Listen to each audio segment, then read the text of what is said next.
What's up? It's Tony from Street Church and The Inside Job, and you're watching our podcast, The Inside Job Podcast. Thanks for hopping on board, guys. Appreciate it. This is week 2 of a series that we have called Perspective Really Matters. And the reason why we have called it that is because perspective really matters. And I'm a simple guy, so I like simple definitions. And it's very easy to go through life and to shut off the love valve, to shut off the light valve, right? We've all been hurt by those who we've tried to be kind to and tried to love in some way, shape, or the other. And I think the natural tendency is to guard ourselves and to protect ourselves and to turn the valve to the right a little bit, this way, right? And to shut the willingness and the ability to care for people and to love people. And the more we get hurt, the more we turn it and protect ourselves, and we don't trust people and we don't let people in. And then before we know it, it's all the way to the right, and then it's hard to open up again, right? So I think, so we're talking about being able to love those who are unlovable. And I love the way that the Cambridge Dictionary defines unlovable. They define it as not easy to love. And a simple country pastor like myself loves simple definitions. So not easy to love. And in order to do that, I think perspective is really, really key. So last week we talked about the fact that when we're able to maintain the perspective of, listen, whether how adorable or cute or lovable we think that we were or we think that we are, we're all on the same level playing field, right? In comparison to the God who breathed life into us and his perfection and his, and his holiness, right? My grandson is 2.5 years old, and when you go on Facebook, and every other comment when I see a picture of him is cuteness overload. And he is the cuteness. He is the cutest. He does have cuteness, overload. But the truth is, out of the gates, in comparison to a holy God, we are not very cute, and we're not very adorable, and we're not very lovable. We are marred. We are broken. We are blemished.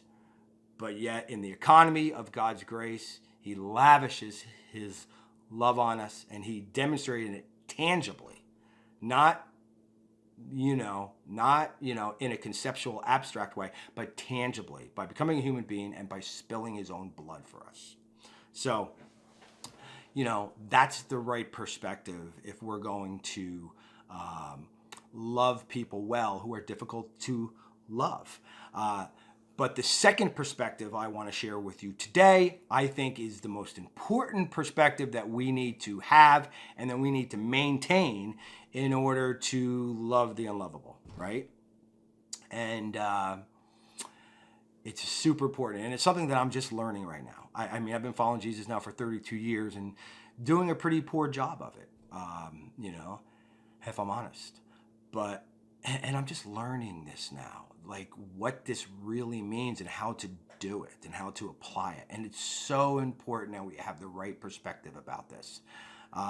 So let's just get into it, okay? So a Pharisee walked up to Jesus one day and said, what's the greatest and most important commandment, right? And without batting an eye, Jesus said, the greatest and most important thing is to love the Lord your God with all your heart, mind, soul. And the second is like it, to love your neighbor as yourself.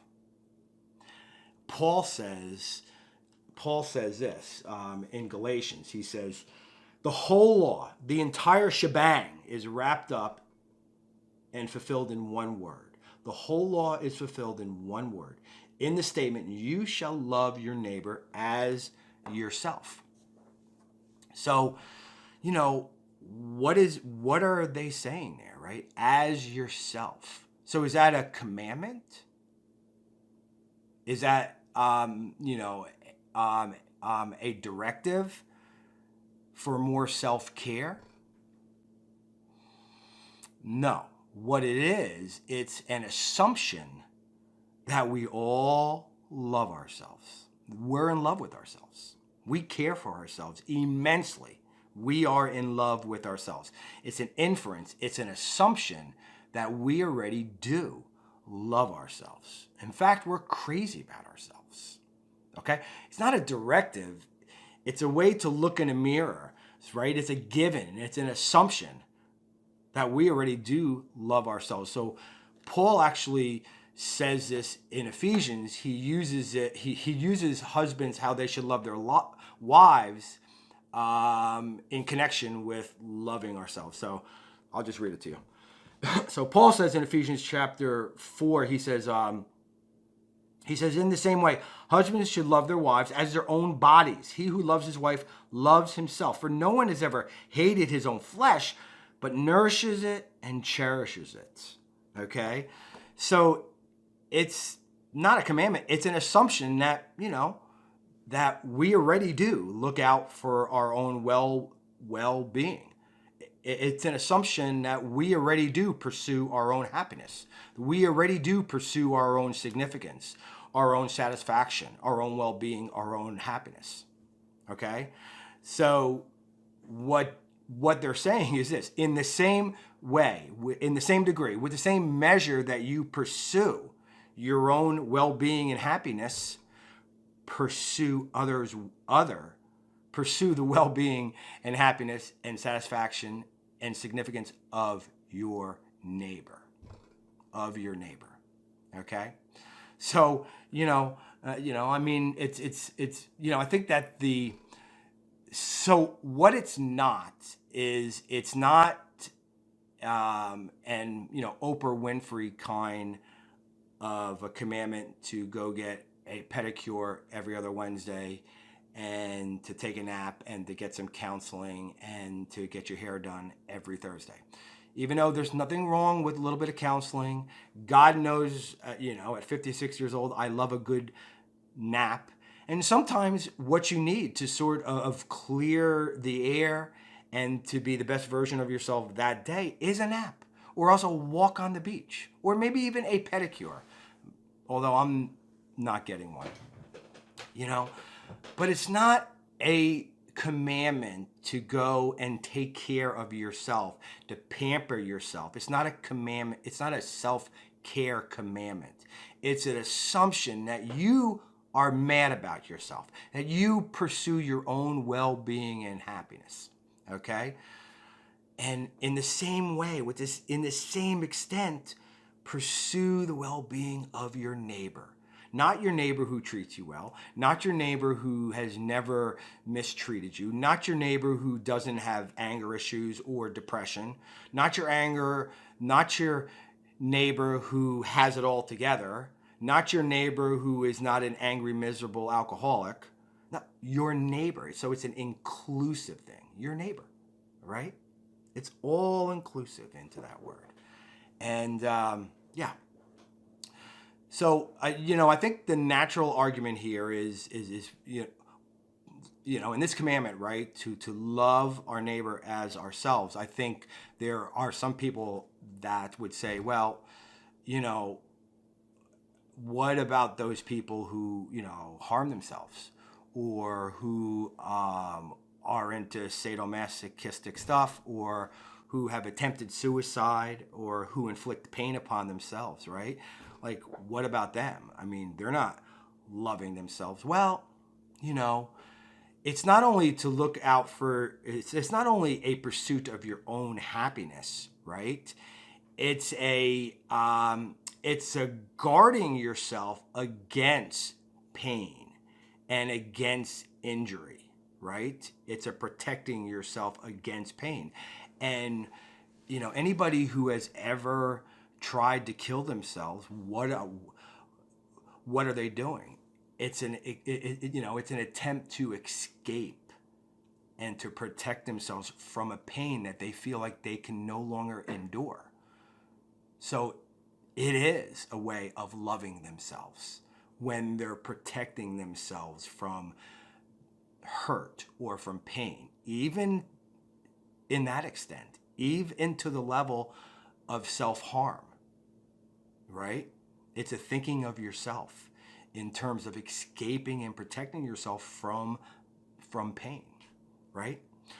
The bottom line is this is a radical way, this is a radical perspective and a radical way to live our lives, right?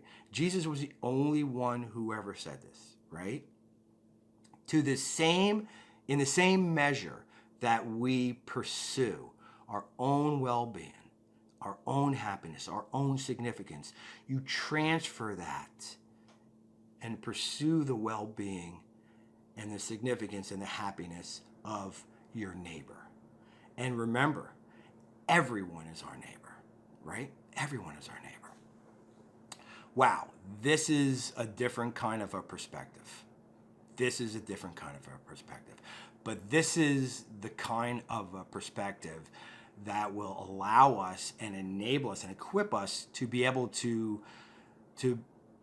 be a light and to care for and to love those who sometimes are very difficult to love, or who we would classify as unlovable. So, it's over. Anyways, man, that was a tough one. And this is something that I'm just learning right now, okay? After 32 years, like what this actually means and how to apply it. So it's a journey. So I hope that this 2-week series, Perspective Really Matters, will enable you to love those who are unlovable in your life. So, hey, next series, I think we have a 3-week series coming up. You're not going to want to miss it. It's going to be awesome. So until then, have a great week.